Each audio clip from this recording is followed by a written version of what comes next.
Ma'am, now you can commence your class. Okay, thank you. Okay, ma'am. Good, mm, good afternoon. So welcome to the second session on dystopian writings. So this will be on the second unit, that is The Time Machine by H.G. Wells.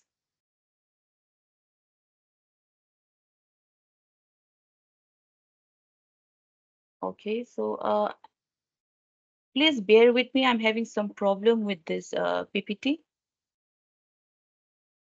Just hold on.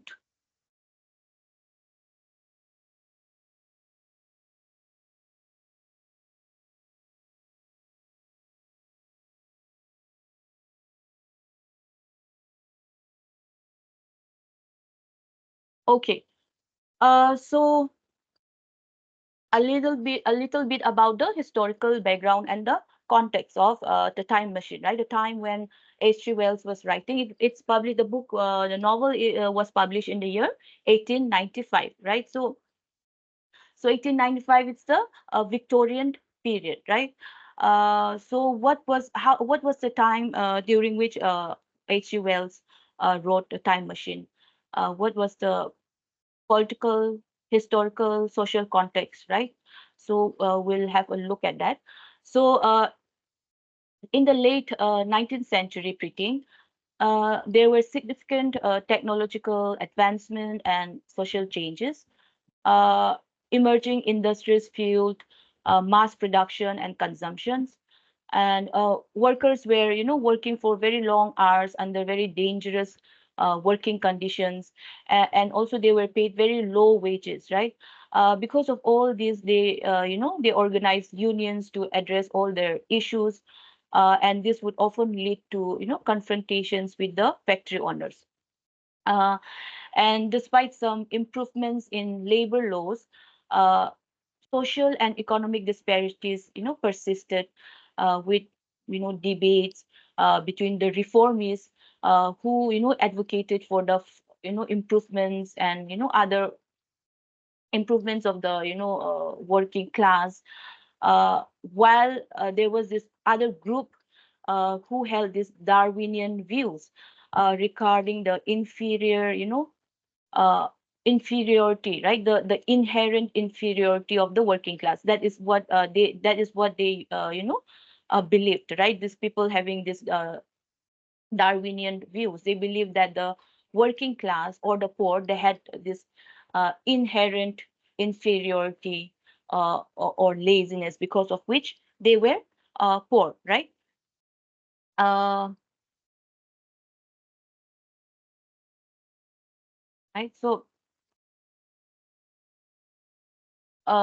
it is against all this context, right, where there was this class conflict, and there was this widening gap between the capitalists and the working class, that Wells wrote the Time Machine.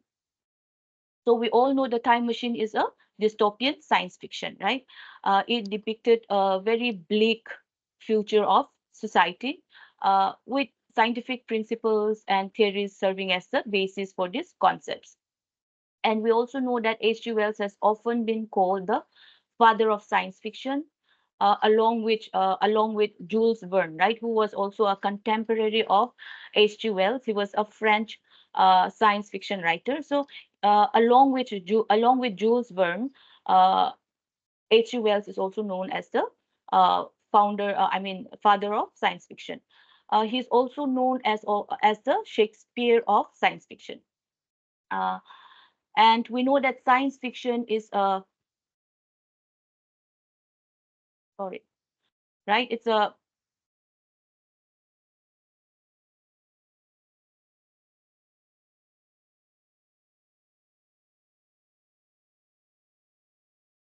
I hope you are able to see the screen. I don't know if I have done something wrong, right?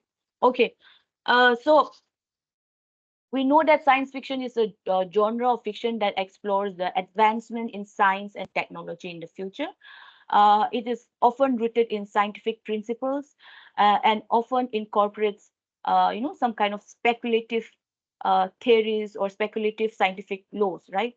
And such narratives are typically set in the future, uh, alternate worlds, or parallel worlds, or even other dimensions, right? And such narratives introduce scenarios that are very distinct from both the contemporary life and also the historical events. Moreover, they often incorporate a human element, examining the political, the impact of new discoveries, events, scientific advancement on a society in the future, right? Also, we know that there are two kinds of science fiction. One is hard science fiction, and the other is soft science fiction, right? Hard science fiction is distinguished by its very careful focus on precise details in maybe physics, chemistry, and astrophysics.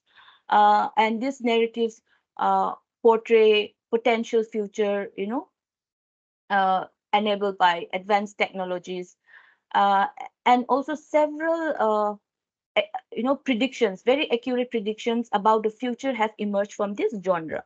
And some of the prominent authors within this genre include Isaac Asimov, Arthur C. Clarke, Stephen Baxter, right?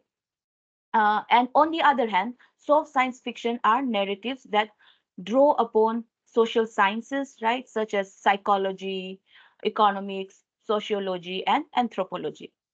And these works emphasize emotions, and are primarily centered on character development. So we know that Ray Bradbury, right, the third unit, who Ray Bradbury is Fahrenheit 451, right?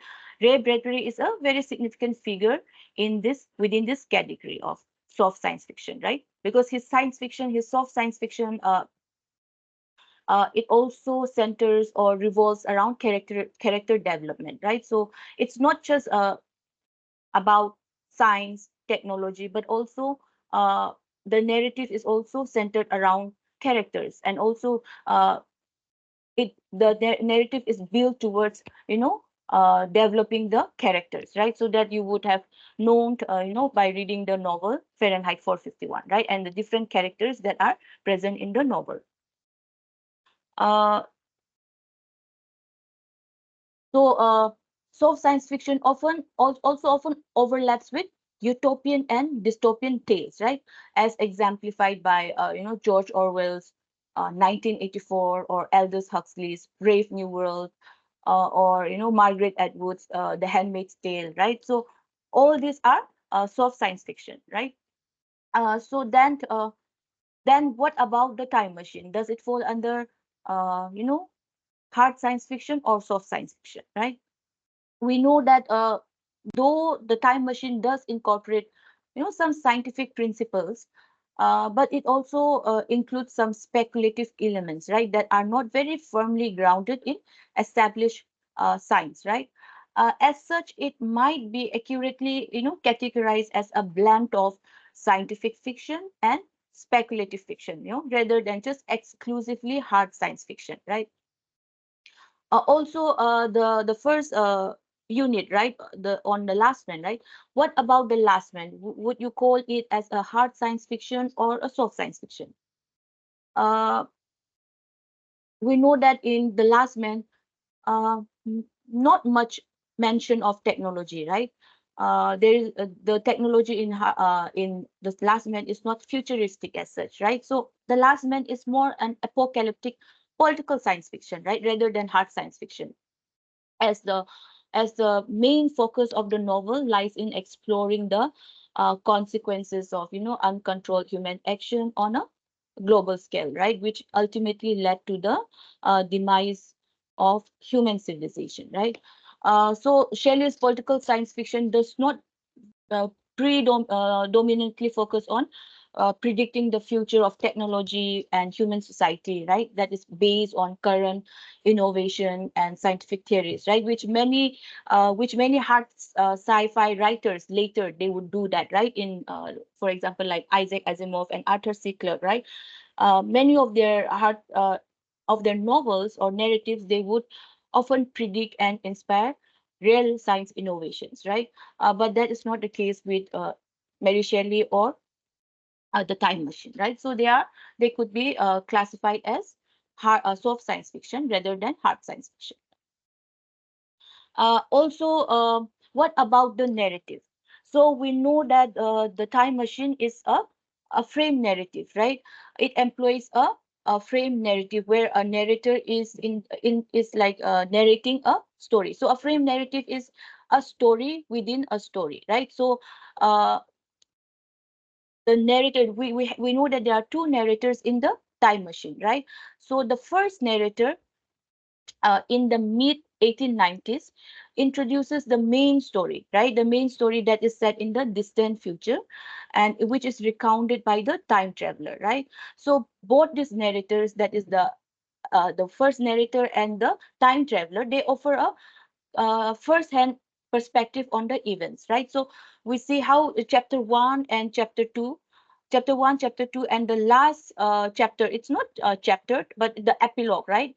After chapter 12, chapter one, chapter two, and the epilogue, they are narrated by the narrator, uh, while chapter 3 to chapter 12 are narrated by the time traveler, right? So the first two chapters, they function as a framing device, right? Providing the context to the story, to the main story, right? The main story is the story that is recounted by the time traveler. Um, so in the first section, right? The first section of the novel, we know that the narrator and the time traveler, they are introduced, right? And the time traveler, in the first two chapters, if you remember, he outlines the theories supporting his invention of a time machine, right? And the subsequent section of the novel, it centers on the time traveler recounting his experience among the Eloi and the Morlocks, right? That is in the distant future. So remember the dates. Uh, this would be the 8802-701 AD, right? So this is in the distant future, right? When the time traveler, uh, through his time machine, right, he travels to the future, that is in 802701, right? The dates, remember the date, it's important, right? Uh, and uh, and also it's not just at 802701 that the time traveler is. It's not just limited to that period. He further, moves forward into the future and uh, several millennia after 802701, right? He goes further, right, into the future to a period where life on Earth is almost extinct, right? So that I'll explain more in the next slide, right? So that is about the narrative, right? uh, it is a similar to the last man, where the last man also has a framing device, right? Where the last man has 3 volumes, right? First, second, third, but it also has a framing device, that is the story that is narrated by the narrator, right? Went in 1818, right? When the unknown narrator happens to uh, find this inscription on a Sibyl leaf in Naples, right? That was in 1818. So this 1818 story narrated by the unknown narrator, it formed, that story forms as a uh, framing device for the main story that is the story that is narrated by uh, the main protagonist, that is Lionel Verney. Similarly, here also there's a framing device and the main story. Okay. Just hold on, I'll have to go back. Right. Okay.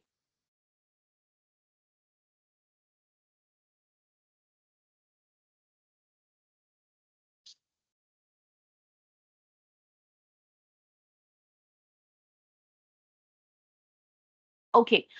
So what are some of the themes that are discussed in the novel? Right. One is, of course, time travel. Right. Uh, so we know that the time machine is among the earliest examples of science fiction literature, and it is renowned for popularizing the notion of time travel, and also introducing the widely recognized term time machine, right? There was, of course, there were some stories, narratives about time machine and time travel, right? But then it was H.G. Wells who popularized the theme of time travel and time machine through his novel The Time Machine, right?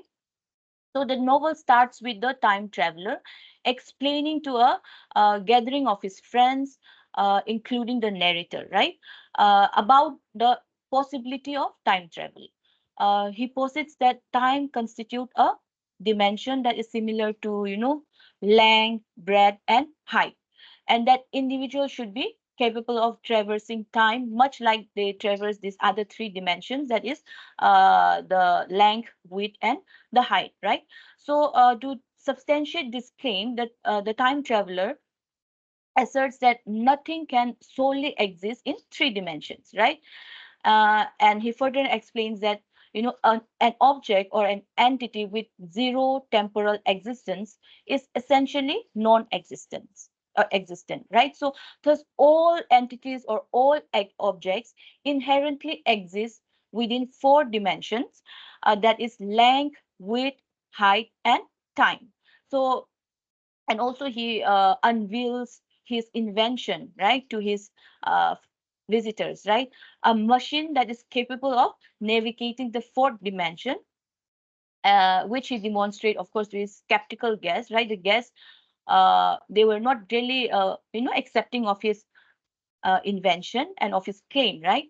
But then he did so. He with the help of a miniature version, right? In the first meeting, it was he explained it through a miniature version. The real machine was not shown in the first meeting, right? It was only in the next week, in the second meeting, where he was actually able to complete the construction of his time machine and actually travel into the future, right? Uh, so another thing is the time machine also is a critique of capitalism, class distinction, and class division, right? Sorry. So H.G. Wells wrote The Time Machine as a social critique of Victorian England, projecting its flaws into a distant future. So we know that Wells was a very was a socialist, right? A lifelong socialist, and he held progressive political views, supported socialist ideals, and believed in worker rights, social equality, and also he attributed societal ills to capitalism. And the industrial revolution of the 17th and 18th centuries, driven by rapid advancement in technology, led to this immense wealth for capitalists, while workers had to endure long working hours, often under very deplorable and very bad condition, and they were also paid very less wages, right? So, well shows that science fiction, right? Because it is through the concept of time machine, right? That is true. He shows that science fiction, right? The science fiction could be used as a social critique and commentary to make extrapolation of the present, and again push it, like I mentioned in the first revision class, right? Push it into, project it into the future, right? Uh, Exaggerate the anxieties, right, into nightmarish extreme, and to speculate that, if we just keep going the same way, right, the future would be very bleak, right? In the case of the time machine, very bleak, like that of the Morlocks and the Eloi, right? Uh, Also, you would see that the time machine is also talks about the theme of evolution and degeneration, right? So we know of Charles Darwin's theory of evolution, right? His book Origin of Species came out in the year 1859, and this theory of evolution was all the rage, right, during the time, during the 19th century, right? So, reflecting on his observations since arriving in 807, sorry, 802701, right? So that is the future, very, very distant future, right? The time traveler concludes that humanity has actually evolved evolve, or rather devolve, right? Devolve into two distinct species, right? One is the surface dwelling Eloi, and the other is the subterranean Morlocks, right? So he expanded on this theory and suggests that these two species, right, that the Eloi and the Morlocks, they are actually the result of class division between the rich and the working class, right? That is a divide that was prevalent during his time, right? And he further posits that uh, rich the rich likely compel this poor working class to dwell underground, work underground, while continuing to toil for them, right? And although the Eloi may have descended from the privileged ruling class, they have now become the livestock of the Morlocks, right, in this distant future. And also, contrary to the beliefs of the social Darwinists, uh, the Eloi are not as evolved as perceived, right? So the time traveler actually he's a optimist, right? He's a social Darwinist, optimistic social Darwinist, and he believed that as civilization progresses, humanity would also evolve and become better, would improve, right? But that was not the case when he actually visited, or when he, went into the future in 802-701, where instead of evolving into a better species, what he actually found was that humans have actually devolved into two different distinct species, that is the Eloi and the Morlocks, right? Um, so, and also, the Eloi, right? Despite they were living in a very utopian, so to speak, a very utopian society, right? But then we also see that they have actually become very physically and mentally stunted, right?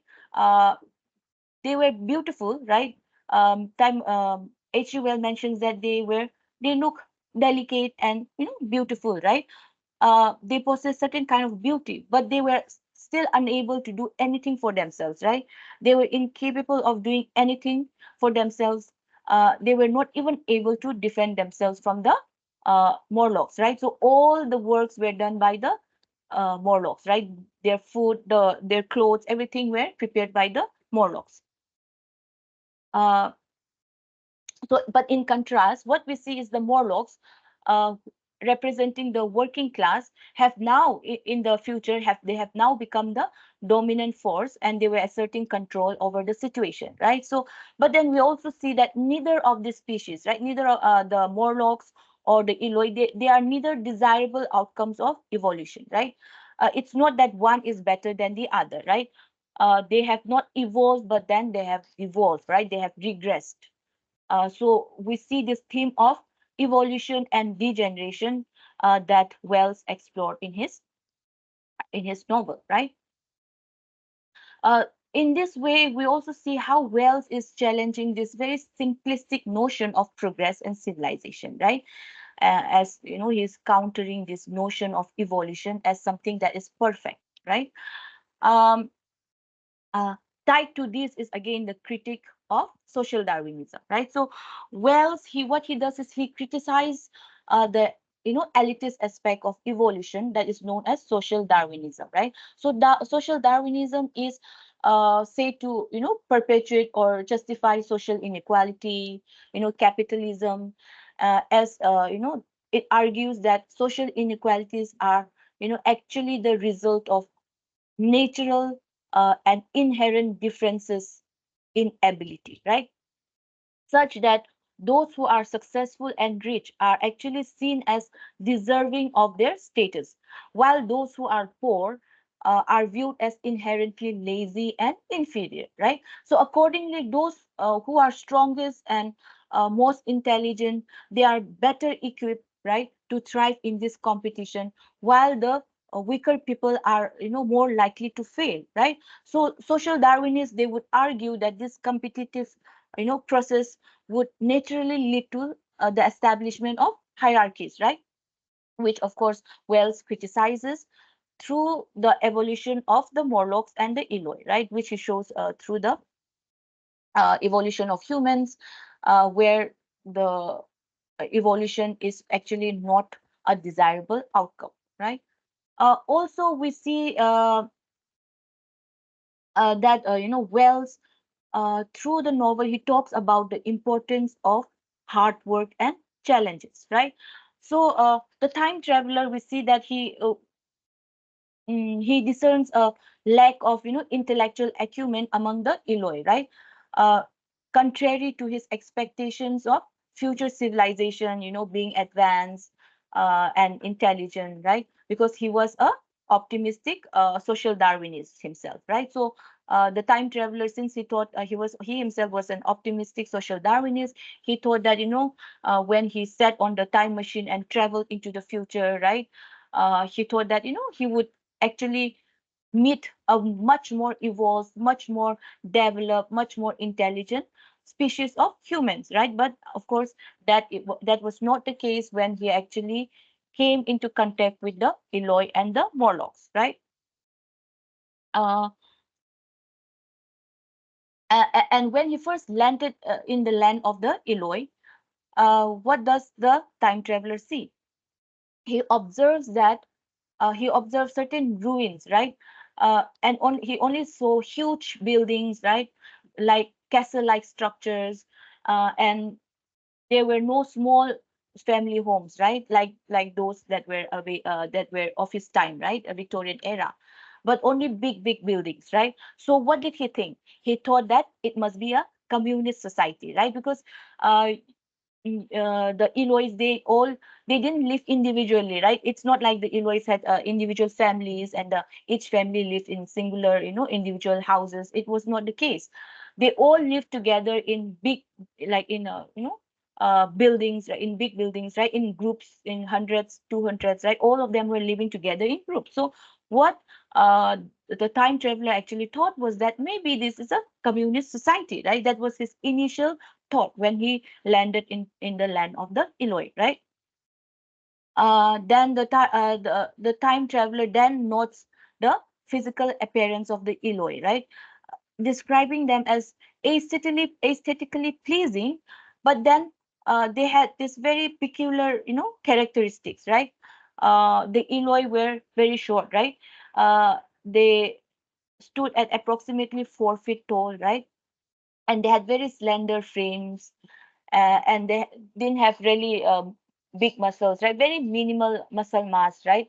And there was no gender distinction as such, right? It was actually absent. Gender distinctions were absent. There was no sign of aging, and the only discernible difference, right, between children and adults lies in their height, right? And furthermore, the Eloi displayed no signs of illness, right? And also, they were none of them were engaging in any form of occupation, right? So they were living very freely, doing nothing. All they did was, eat, sleep, frolic around.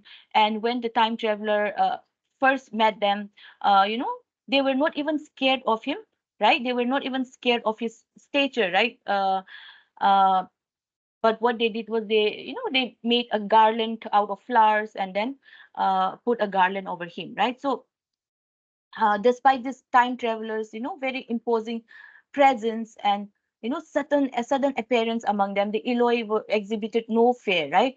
Instead, what they did was they offered him fruit and then attempted to teach him their language, because they did not even speak the same language, right?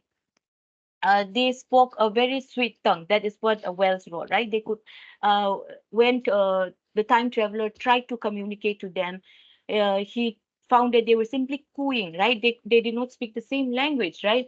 And when he tried to tell them about time, he pointed to the sun, right? Then they thought they started making the thunderous noise, right? So then it dawned upon the time traveler that maybe this uh, species of humans are actually not a more evolved intelligent being, but a more intellectually or physically stunted, right? Stunted and challenged people, right? Who only knew how to have fun, uh, frolic around, sleep, That was it. All they knew was that, and they, they did not even know how to defend themselves, right? So, because of so much comfort and no danger, Eloy had become weak, right? That is what Wells tried to communicate through the novel, right? That when you know it is important, right, in order to remain intellectually or physically sharp and strong, we need to work, right? There should be some kind of challenge, right? But the Eloy were not, challenged in any way, right? Because of which they became very weak physically as well as mentally, right? So what the time traveler finally does is he finally theorizes that generations devoid of hardships have contributed to their intellectual stagnation, as they lack the necessity for physical strength or mental prowess in their very seemingly idyllic existence, right? Okay, just hold on.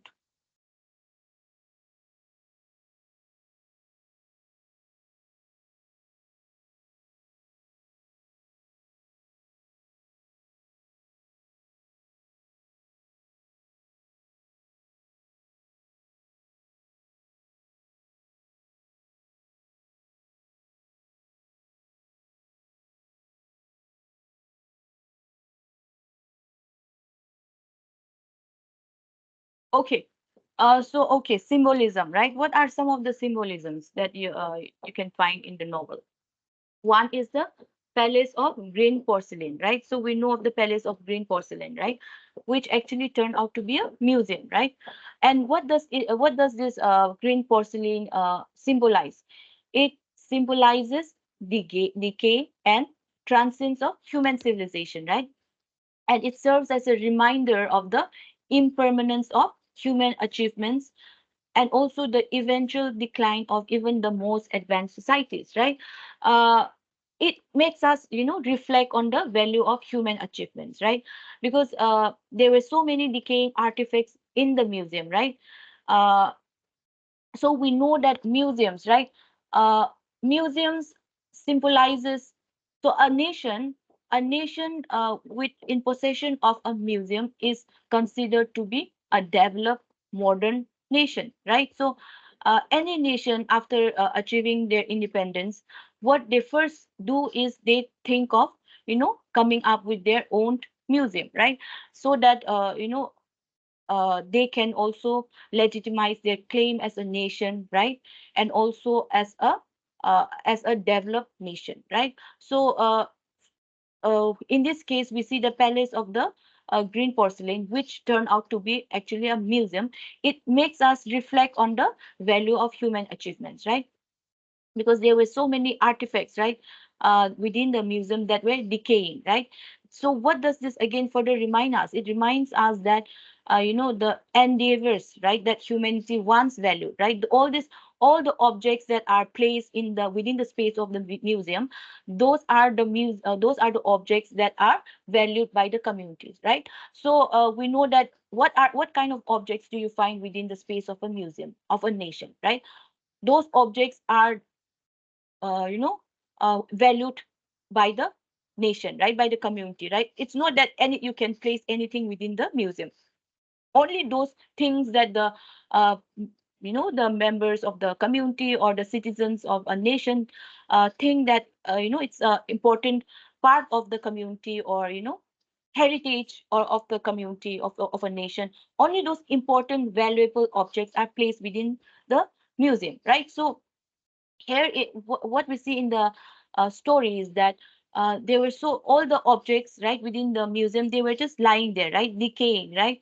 So this what it reminds us that those objects that were once valued, right, uh, actually have failed to prevent the decline of society, right? So it's a reminder of the impermanence of human achievements and also the decline of the even the most advanced societies, right? So that is one symbolism. And also the sphinx, right? So we know that when the time traveler uh, traveled to the future in 802701, right? He landed just in front of this the Sphinx, right, which was placed on a pedestal. And what is a Sphinx?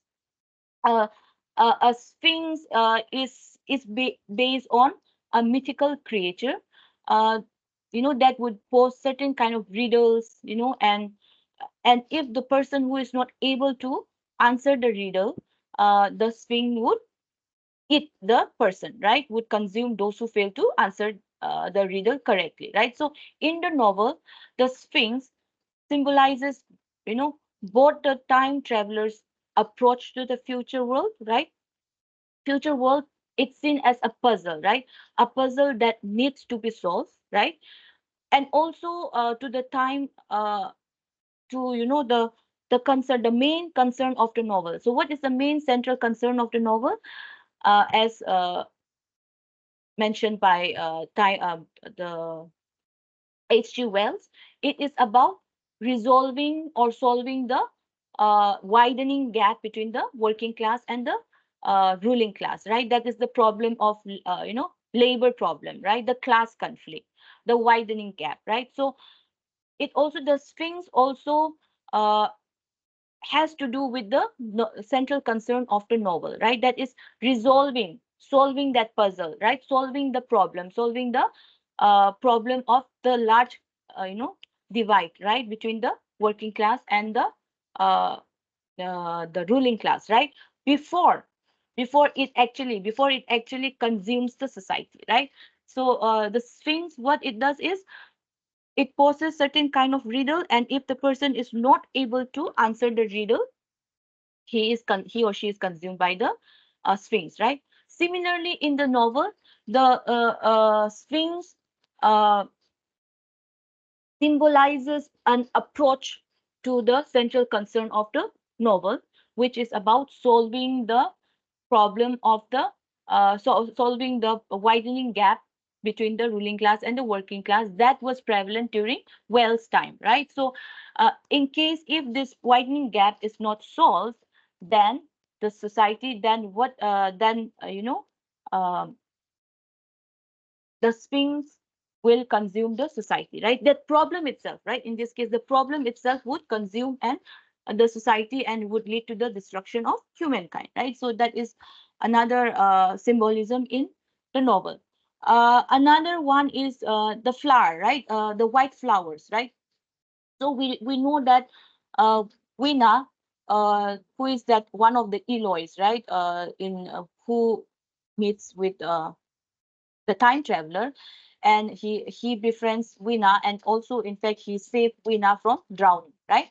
And so they became very close in the novel, and in one instance, Wina, what she does is she gives two white flowers to the time traveler, right? So what the white flowers, it serves as an evidence, right, supporting the truth of the time traveler story, right? Because when the time traveler came back from his uh, travel, right, uh, back to his drawing room where he met with all his guests, and when he narrated the story to his guests, the guests were very skeptical, right, and they did not really believe in his story, right? But then this when he showed the flowers, uh, I think it was a medical man, right?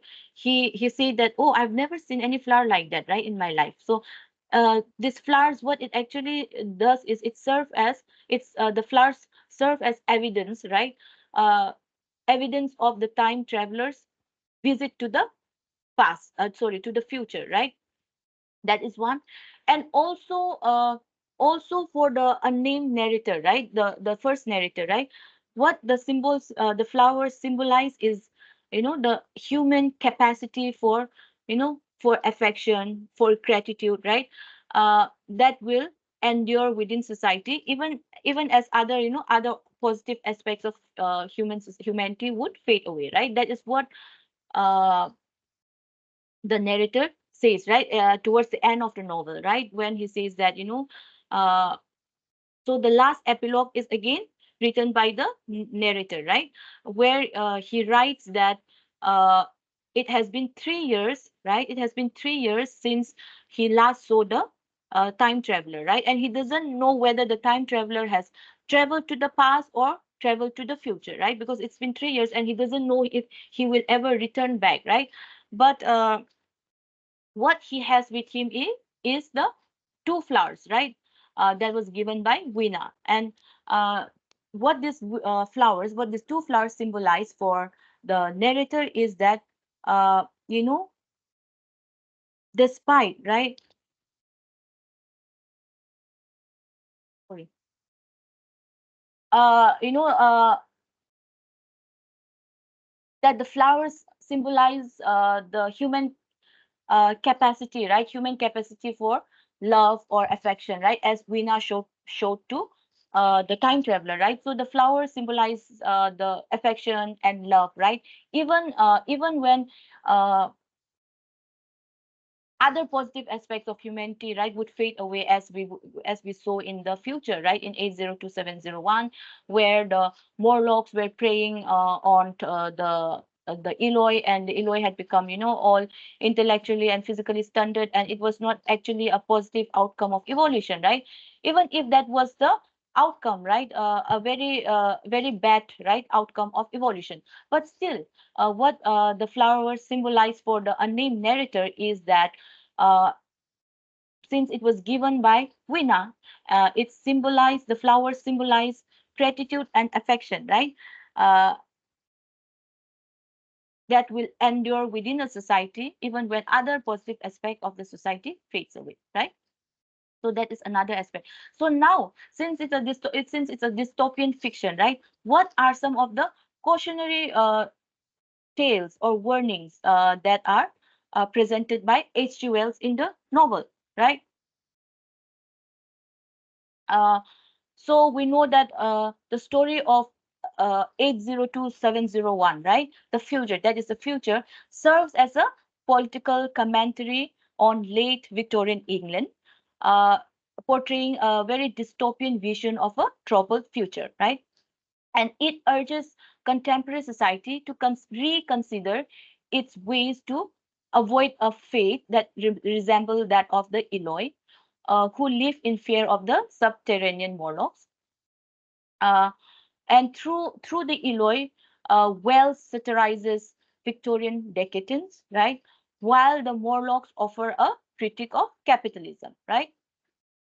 Uh, also, while the novel strongly criticizes the exploitation of the working class, its emphasis on the upper class, uh, which is very evident in both the framing story, right? Framing story, why? Because in the framing story, that is the first and the second chapter, if you remember, the story, the visitors, right? His guests are all from affluent society, members of the affluent society, right? One is a medical man, a professor, right?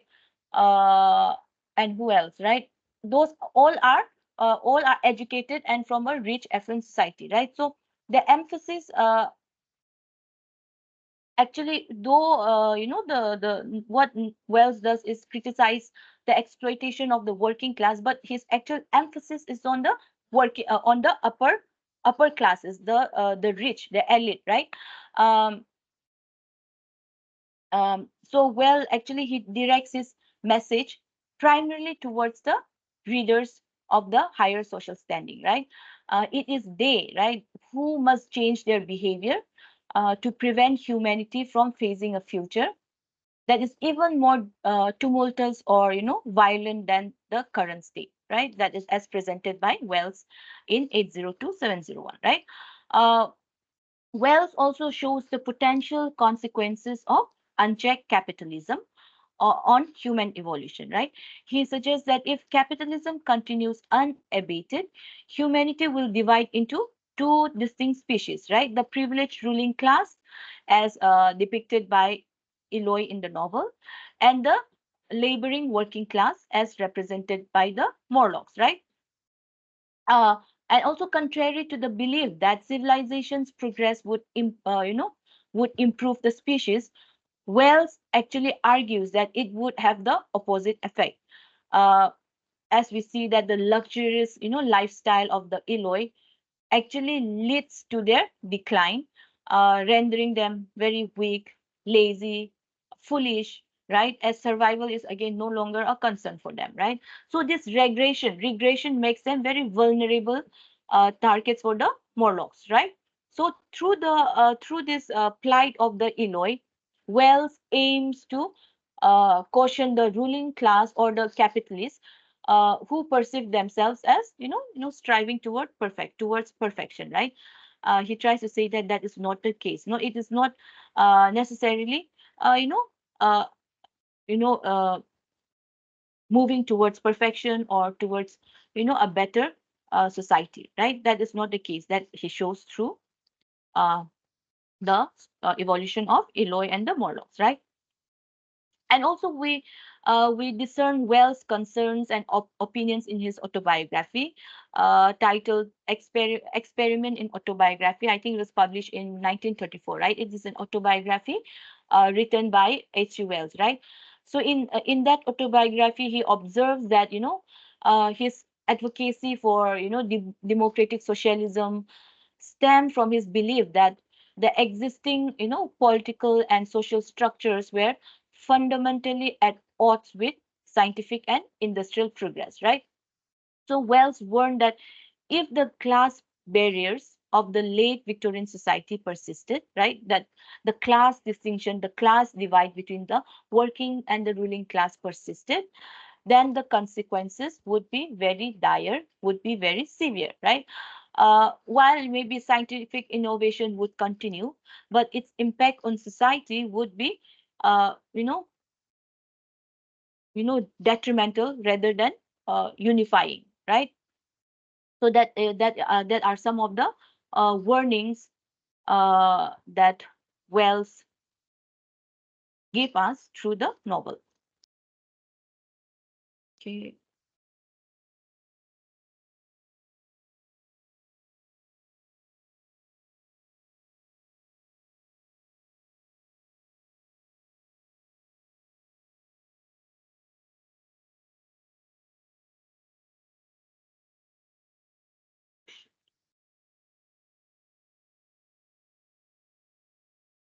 Hello, sir. Classes and my presentation is over. Oh, my camera was not on.